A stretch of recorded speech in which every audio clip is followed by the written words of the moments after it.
Hello বন্ধুরা, আজকে আমি এসেছি গুরুদেবের মন্দিরে।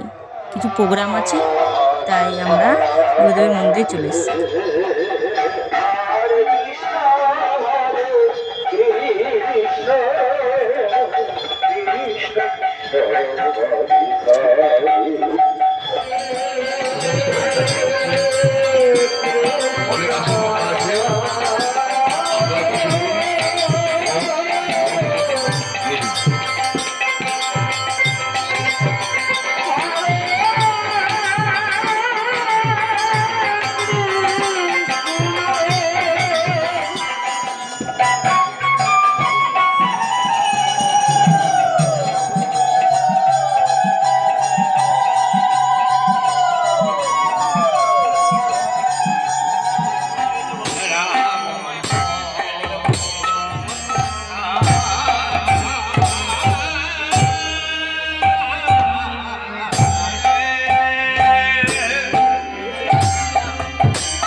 মন্দিরে কীর্তন প্রোগ্রাম শেষ হয়ে গেল। এইবার আমরা বসেছি প্রসাদ গ্রহণ করব বলে। তো এই যে আমাদের খিচুড়ি আর বাঁধাকপির তরকারি। আজকের ভিডিওটা এখানে, আবার আসবো নেক্সট ভিডিও।